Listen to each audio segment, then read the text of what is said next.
शरणं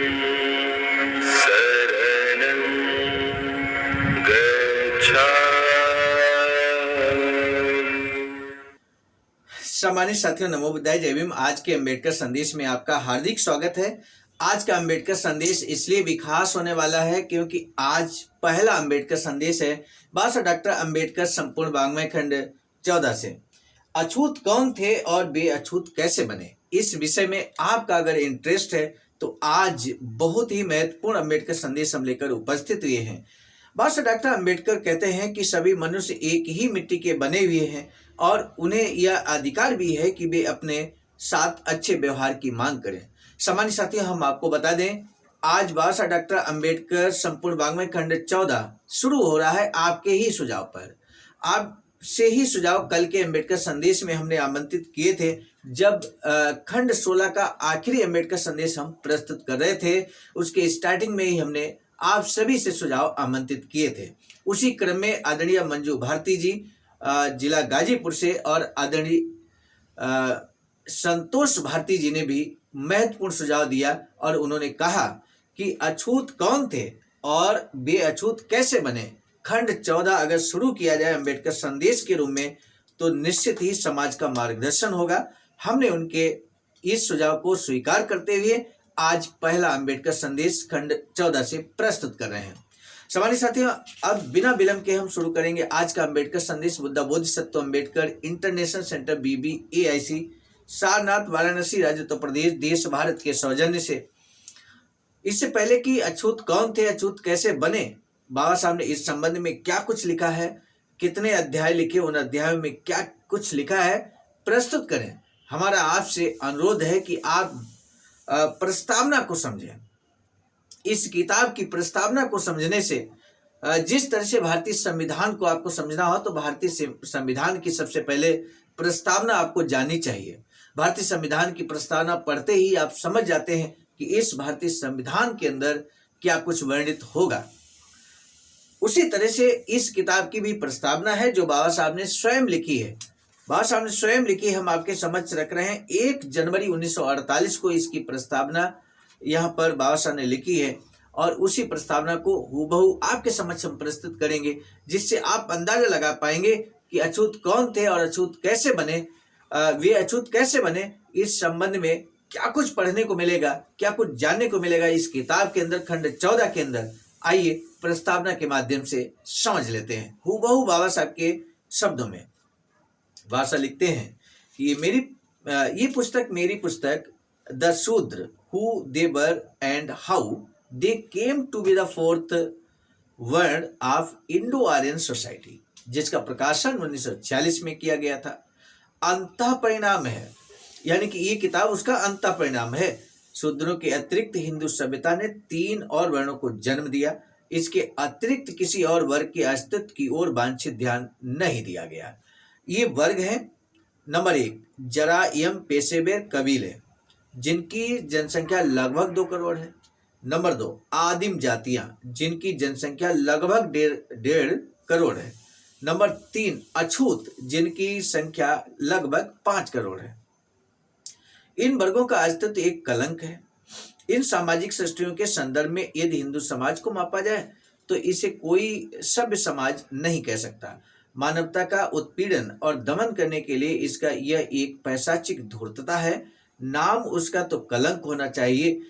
उस सभ्यता को और क्या नाम दिया जाए जिसने ऐसे समाज को जन्म दिया हो जिसे अपने भरण पोषण के लिए अपराध करने की मान्यता प्राप्त हो, एक अन्य वर्ग को सभ्यता के नाम पर आदिकाल से ही बर्बरतापूर्ण जीवन व्यतीत करने के लिए बाध्य किया हो, और तीसरा वह जनसमूह है जिसके साथ अमानवीय व्यवहार किया जाता हो, जिसको छूने भर से अपवित्रता का दोष लग जाए। किसी अन्य देश में यदि ऐसी जातियां रहती तो लोग अपने मन को टटोलते और इनके मूल का पता लगाते, परंतु इस बारे में हिंदुओं के कान पर जूं तक नहीं रेंगती। कारण सीधा सा है, हिंदुओं को ऐसे वर्गों के प्रति कोई खेद या लज्जा नहीं है, कोई गैरत नहीं, और ना ही वे उनकी दुर्दशा का दायित्व अपने सिर पर लेते हैं और न ही इनके उद्गम और विकास के बारे में जानने का प्रयास करते हैं। दूसरी ओर प्रत्येक हिंदू को ये शिक्षा दी जाती है कि हिंदू सभ्यता ने न केवल प्राचीनतम है बल्कि अपूर्व भी है। वे ऐसा ही समझते हैं और मानते हैं, परंतु ये जान लेना कोई आसान काम नहीं है कि आखिर किस बात पर वे हिंदू सभ्यता को अपूर्व समझते हैं। हिंदू बेशक इसे पसंद न करें, किंतु ये बात गैर हिंदुओं को झकझोर देती है। इस दावे का एक ही आधार है कि इन जातियों के ऐसे अस्तित्व के लिए हिंदू समाज ही जिम्मेदार है। ऐसे वर्गों का अस्तित्व एक अजूबा है और कोई हिंदू इसका जवाब देने की आवश्यकता नहीं समझता, क्योंकि इस तथ्य से कोई इनकार नहीं कर सकता। लोग तो इतना ही चाहते हैं कि हिंदू यह एहसास करें कि यह गौरव की नहीं गैरत की बात है। हिंदू समाज के जहन में ये बात घर कर गई है कि हिंदू सभ्यता का मानस श्रेष्ठतम और पवित्र है, जिसका श्रेय हिंदू विद्वानों की विशिष्ट मानसिकता को है। आज विद्वता का पूरा ठेका सिर्फ ब्राह्मणों को मिला हुआ है। दुर्भाग्य से इन्होंने आज तक ऐसा कोई वॉलटेयर पैदा नहीं किया जिसमें कैथोलिक चर्च के सिद्धांतों के विरोध में बिगुल बजाने की ईमानदार बौद्धिकता रही हो। भविष्य में भी किसी ऐसे व्यक्ति के प्रकट होने की आशा नहीं है। ये ब्राह्मणों की विद्वता पर घोर कलंक है कि वे एक वॉलटेयर पैदा नहीं कर सके। यदि इस बात को ध्यान में रखा जाए कि ब्राह्मण ही शिक्षित हैं, तो किसी को इस पर कोई आश्चर्य नहीं होगा। वे मनीषी हैं ही नहीं, वे मनीषी है ही नहीं। एक शिक्षित और मनीषी व्यक्ति में जमीन आसमान का अंतर है। पहला वह जो वर्ग चेतना से अभिभूत है और अपने वर्ग के हित के लिए ही मरता है। दूसरा निश्चल व्यक्ति वह है जिसके मन में वर्ग भेद की चेतना नहीं होती, क्योंकि ब्राह्मण केवल शिक्षित है, इसलिए उसने कोई वॉलटेयर पैदा नहीं किया। ब्राह्मणों ने कोई वॉलटेयर क्यों पैदा नहीं किया, इस सवाल का जवाब भी एक सवाल ही है। तुर्की का सुल्तान इस्लाम जगत की धर्म की जड़ें क्यों नहीं उखाड़ पाया? कोई पोप पादरी कैथोलिकवाद की निंदा क्यों नहीं करता? इंग्लैंड की संसद ने ऐसा कानून क्यों नहीं बनाया कि किस तरह देश की तमाम नीली आंखों वाले किशोर किशोरियों को मार दिया जाए? इसका वही कारण है कि सुल्तान या पोप या ब्रिटिश संसद ये कार्य करने में चुप रहे। वैसे ही ब्राह्मण भी कोई वॉलटेयर पैदा नहीं कर सका। इस बात को समझा जा सकता है कि किसी व्यक्ति या उसके वर्ग के स्वार्थ उसके मनोभावों को जकड़ लेते हैं और वह वैसा ही बौद्धिक कार्य करता है।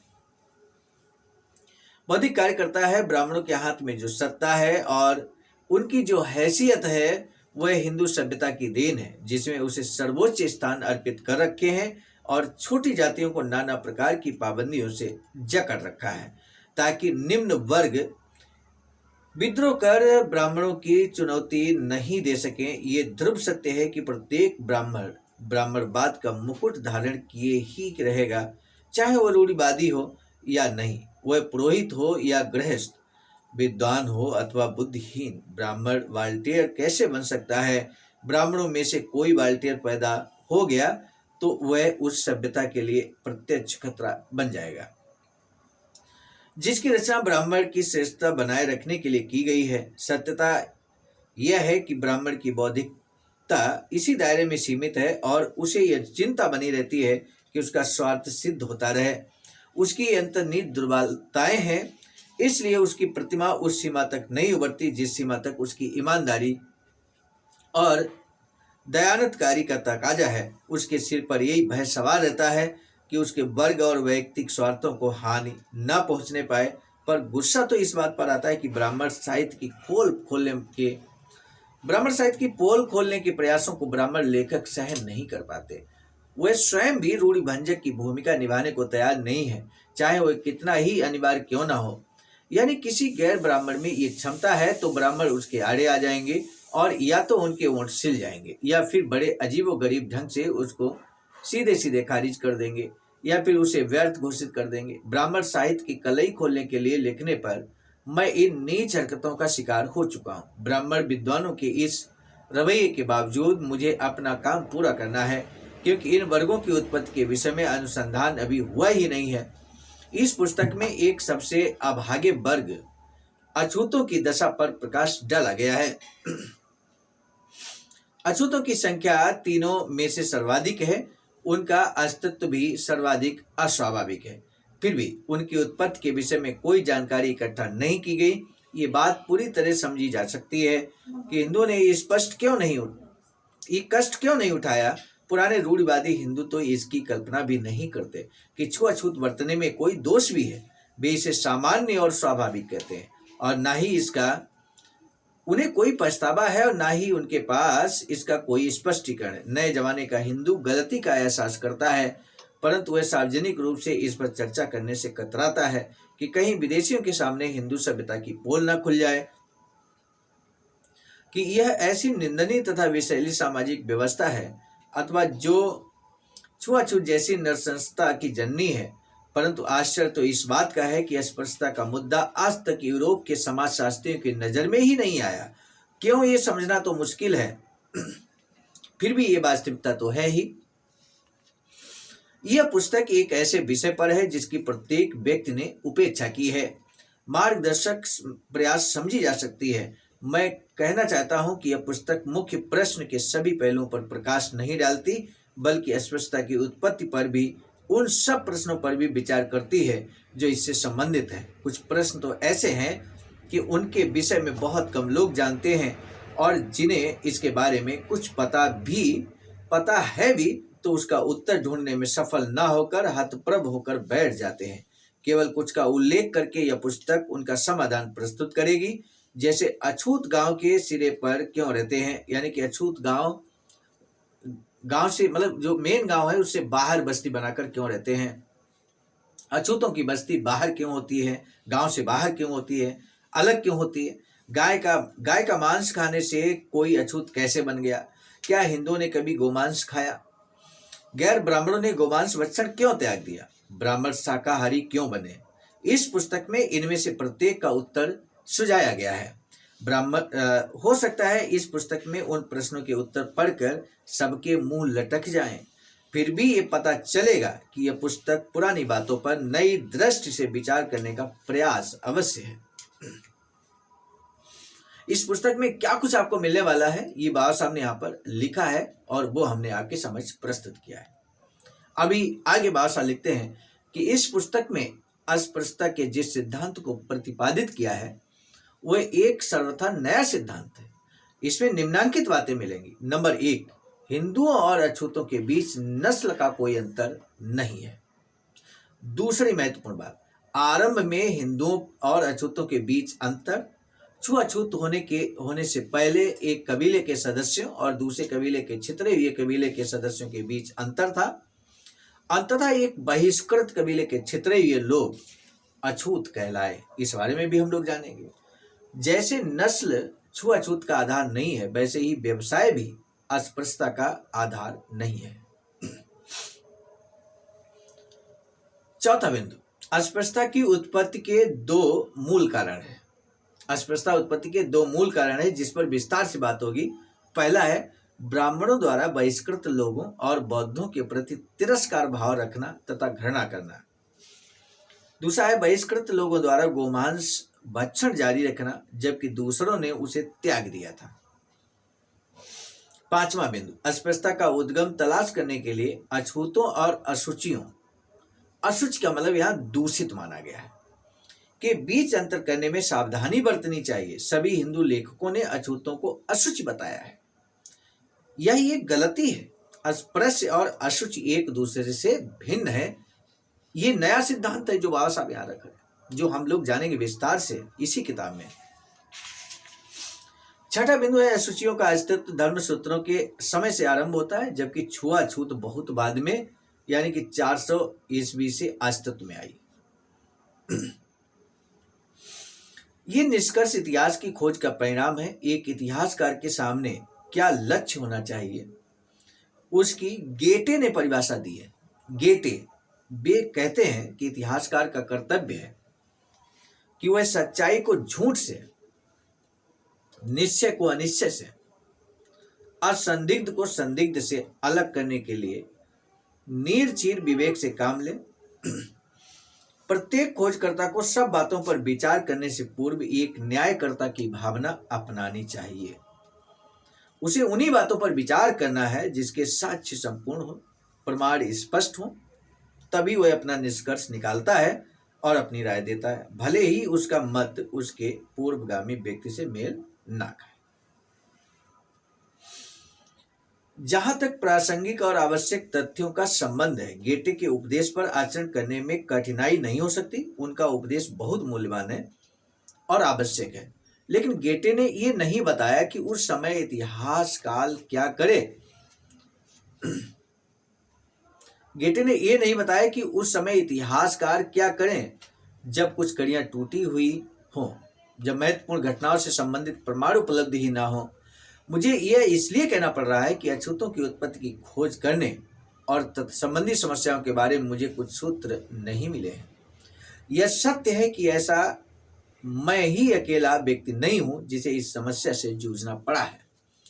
प्राचीन भारत के सभी अध्येताओं के सामने ये कठिनाई आती है। भारतीय इतिहास के बारे में चर्चा करते हुए माउंट स्टुअर्ट एल्फिंस्टन का कहना है, महत्वपूर्ण विचार है, कोटेशन है, ध्यान दीजिए सम्मानित साथियों। माउंट स्टुअर्ट एल्फिंस्टन का कहना है कि सिकंदर के आक्रमण से पूर्व भारतीय इतिहास की कोई तिथियां निश्चित नहीं है और इस्लामी विजय के पूर्व वास्तविक घटनाओं के बीच कोई संपर्क सूत्र नहीं है। यह एक दुखद बात है, किंतु कोई चारा ही नहीं है। प्रश्न यह है कि इतिहास का विद्यार्थी क्या करे। क्या वह झक मारकर अपने हाथ खड़े कर दे और तब तक बैठा रहे जब तक खोए सूत्र खोज नहीं लिए जाते? मेरे विचार में नहीं। मैं सोचता हूं ऐसे मामलों में उसे अपनी कल्पना शक्ति और अंतर्दृष्टि से काम लेना चाहिए ताकि टूटे हुए सूत्र जुड़ सकें, और कोई स्थानापन्न प्राकलन मान लेना चाहिए ताकि ज्ञात तथ्यों और टूटी कड़ियों को जोड़ा जा सके। मैं स्वीकार करता हूं कि हाथ पर हाथ रखकर बैठ जाने के बजाय मैंने टूटे सूत्रों को जोड़ने के लिए यही मार्ग अपनाया है। तब भाषा आगे लिखते हैं कि मेरी खोज का तिरस्कार करने के लिए आलोचक इस कमी का उपयोग करेंगे। यदि उनकी ये प्रतिक्रिया होगी तो मैं उन्हें चेताऊंगा कि यदि यही नियम है कि ऐतिहासिक निष्कर्ष निकालने के लिए इतिहास में वर्णित निष्कर्षों को ही मान्यता दी जा सकती है, तो यह नियम गलत है यदि इन्हीं समस्याओं में उलझे रहना है। नंबर 1, कौन सी बात सीधे साक्ष्यों पर आधारित है, किसमें लेखक ने कल्पना शक्ति का उपयोग किया है। नंबर 2, यदि कोई खोज संभव है तो क्या वह मेरी खोज से बेहतर है? पहली स्थिति में मैं कहूंगा कि कोई शोध इसी कारण निराधार नहीं कही जाती कि उसका कुछ अंश अनुमान पर आधारित है। मेरे आलोचकों को यह ध्यान में रखना होगा कि हम ऐसी व्यवस्था की खोज में हैं कि जिसका प्राचीन स्रोत अनुपलब्ध है। अछूतों की उत्पत्ति की व्याख्या करने का प्रयत्न ऐसा इतिहास लिखना नहीं है जिसका कलेवर निश्चित हो, या एक ऐसा इतिहास फिर से लिखना है जिसकी विषय वस्तु नहीं है, और यदि है भी तो उसका इस प्रश्न से सीधा संबंध नहीं है। इन हालात में हमें लक्ष्य तक पहुंचना है जो सामग्री लुप्त है, या उससे यदि कुछ संकेत मिलते हैं तो चाहे 100% सफलता न भी मिले फिर भी सत्य का अनुसंधान तो करना ही होगा। यह काम अतीत को पुनर्जीवित करना, तथ्यों का संकलन करना और उन्हें जोड़ना है और एक नई कथा को जन्म देना है। यह कार्य उसके सदृश है जब कोई पुरातत्ववेत्ता टूटे फूटे पत्थरों को जोड़कर एक नए शहर की रचना कर दे, या कोई जीवाश्म शास्त्री किसी लुप्त जीव की बिखरी हुई हड्डियों और दांतों को जोड़कर उसकी आकृति बना दे, या कोई चितेरा अंतरिक्ष की रेखाओं अवशेषों को निकालकर पर्वत की ढलान पर एक दृश्य की रचना कर दे। ऐसी पुस्तक की रचना भी इतिहास से अधिक कला करती है। अस्पृश्यता की उत्पत्ति भी अतीत के गर्भ में समाई हुई है जिसे कोई नहीं जानता। इसे जीवंत बनाना एक इतिहास को नगर का रूप देने के प्रयत्न के समान है जो युगों पूर्व नष्ट हो गया था, उसे मूल स्वरूप प्रदान करने के समान है। इसके लिए कल्पना और अनुमान एक महत्वपूर्ण भूमिका निभा सकती है, परंतु ये किसी खोज के तिरस्कार का कारण नहीं हो सकता। बिना कुशल कल्पना के वैज्ञानिक प्रश्न हल नहीं होते, और सही अनुमान विज्ञान की आत्मा है। सही अनुमान विज्ञान की आत्मा है। ध्यान दीजिए मेरे साथियों, सही अनुमान विज्ञान की आत्मा है, ये बात बाबा साहब कहते हैं। जैसा कि मैक्सिम गोर्की ने कहा है, विज्ञान और साहित्य में पर्याप्त समानता है, दोनों के लिए तुलना और अन्वीक्षण अध्ययन बहुत महत्वपूर्ण है। कलाकार और वैज्ञानिक दोनों के लिए कल्पना और अंतर्दृष्टि की आवश्यकता है। कल्पना और अंतर्दृष्टि उन संपर्क सूत्रों को जोड़ने वाली कड़ी है जो लुप्त हो गई है और वैज्ञानिकों को अनुमान तथा सिद्धांत निश्चित करने का मार्ग प्रशस्त करते हैं, जो मोटे तौर पर ठीक से सफलता पूर्वक प्रकृति के रूप और प्रकृति के अध्ययन की सोच प्रदान करता है। ये साहित्यिक कृतियां हैं पात्रों की रचना और उनके रूप निर्धारण के लिए भी कल्पना और अंतःशक्ति अंतर्दृष्टि अपनी सोच के अनुरूप सृष्टि करती है। इसीलिए खोई हुई कड़ियों को पुनः जोड़ने के प्रयास करने के लिए मुझे क्षमा याचना करने की आवश्यकता नहीं है। केवल इसीलिए मेरे सिद्धांतों को दूषित कहा जाना चाहिए कि इन कड़ियों का आधार शुद्ध संयोजन नहीं है। मेरा सिद्धांत जहाँ तथ्यों और तथ्यों के अनुमान पर आधारित नहीं है, वह अनुमानित प्रकृतियों के परिस्थिति जन्य साक्ष्यों पर आधारित है, जिसमें संभावनाओं की बहुत आशा है। ऐसी कोई बात नहीं है कि मैं अपने सिद्धांत के बारे में अपने पाठकों से स्वीकृति का अनुरोध करूं कि वे उन पर विश्वास करते हुए स्वीकार कर लें। मैंने कम से कम ये तो बता ही दिया है कि इसके पक्ष में जो संभावनाएं मैंने प्रस्तुत की हैं उनका कोई आधार है। मैंने एक झलक मात्र ही प्रस्तुत की है। इसे कहना कि उसका आधार कोई प्रमाण निर्णय नहीं है, बल्कि खाल खींचना है, बाल की खाल निकालना है। मेरे अध्ययन में दूसरी बात यह है कि मेरे आलोचक इस बात पर ध्यान दें कि मैं अपनी कृति को अंतिम मानने का दावा नहीं करता। मैं उनसे नहीं कहूँगा कि वे इसे अंतिम निर्णय मान लें। मैं उनके निर्णय को प्रभावित करना नहीं चाहता, वे अपना स्वतंत्र निर्णय लें। मैं तो इतना ही कहूँगा कि क्या मेरा यह सिद्धांत फिलहाल कुछ काम का है या नहीं। जब तक कि कोई वैध अनुमान किया जा सके जो तथ्यों के निकट हो, उन्हें एक अर्थ देता हो जिसके बिना उनका कार्य कठिन हो जाए, तो उसे अवश्य उसे लेकर आगे बढ़ा जा सकता है। मेरी अपने आलोचकों से यही आकांक्षा है कि वे इस पर निष्पक्ष दृष्टिपात करेंगे। इतना लिखते हुए यहाँ पर प्रस्तावना समाप्त होती है। लिखा है डॉक्टर B.R. अम्बेडकर, जनवरी 1, 1948, एक हार्डिंग एवेन्यू, नई दिल्ली। इस तरह से सम्मानित साथियों, इस पूरी किताब अछूत कौन थे और बेअछूत कैसे बने, अब इसके बारे में पहला चैप्टर हम लेकर उपस्थित होंगे, गैर हिंदुओं में छुआछूत। दूसरा अध्याय है हिंदुओं में छुआछूत। इन दोनों टॉपिक पर एक एक कर हम बात करेंगे। भाग 1 में ये 2 चैप्टर हैं। तुलनात्मक सर्वेक्षण करेंगे। बहुत इंपॉर्टेंट किताब है। अंत तक यानी कि हर अम्बेडकर संदेश जो इस किताब से संबंधित है, आप डेली सुबह 5 बजे हर दिन बात करने का कष्ट करें, ये हमारा विशेष निवेदन है। आज के अम्बेडकर संदेश का महत्वपूर्ण प्रश्न ये है, बाबा साहब के अनुसार विज्ञान की आत्मा क्या है। हमने बहुत प्रिसाइज करके इस बात को यहाँ पर कहा था, हाईलाइट करते हुए कहा था, और आपने जरूर यहाँ पर ध्यान दिया होगा। प्रश्न एक बार पुनः रिपीट करते हैं, विज्ञान की आत्मा क्या है। सम्मानित साथियों, इसी प्रश्न के जवाब का हमें बेसब्री से इंतजार रहेगा। आज का अम्बेडकर संदेश बेहद शानदार है, क्योंकि बाबा साहब ने ही प्रस्तावना लिखी है। बाबा साहब के शब्दों को लेकर हम उपस्थित हुए थे। इसे जन जन तक पहुंचाने के लिए आपको शेयर तो करना ही पड़ेगा। हम ये नहीं कहते कि आप सारे व्हाट्सएप ग्रुप पर शेयर करें, हम ये कहते हैं कि एक व्यक्ति को आप जरूर शेयर करें। कम से कम ये तो हमारा दायित्व तो बनता है कि हमने अगर जो चीज़ समझी है तो कम से कम एक व्यक्ति जो सबसे अच्छा मित्र आपका हो, वो अम्बेडकरवादी हो, वो भी इस महत्वपूर्ण अम्बेडकर संदेश को समझे। मुझे लगता है आप जरूर शेयर करेंगे इस वीडियो को, इस अम्बेडकर संदेश को।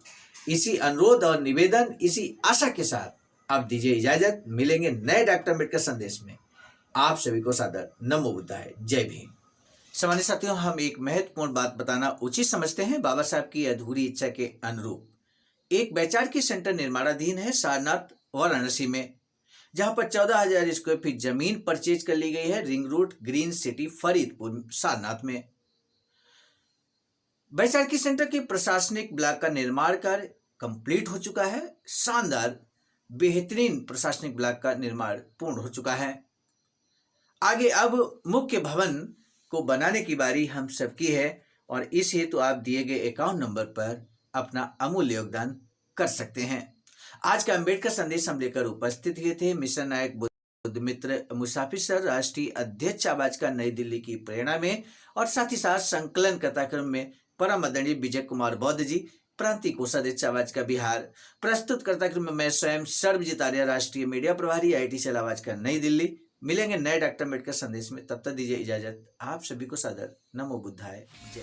सम्मानित साथियों, यदि आप हमारे इस चैनल आवाज का ऑफिशियल, जिस पर नियमित सुबह 5 बजे डॉक्टर अम्बेडकर संदेश आपको मिलता है, आप हमारे इस चैनल को सपोर्ट करना चाहते हैं तो हमारा आपसे निवेदन है कि आप हमारे इस चैनल को सब्सक्राइब कर लें, वीडियो को शेयर, लाइक, कमेंट जरूर करें।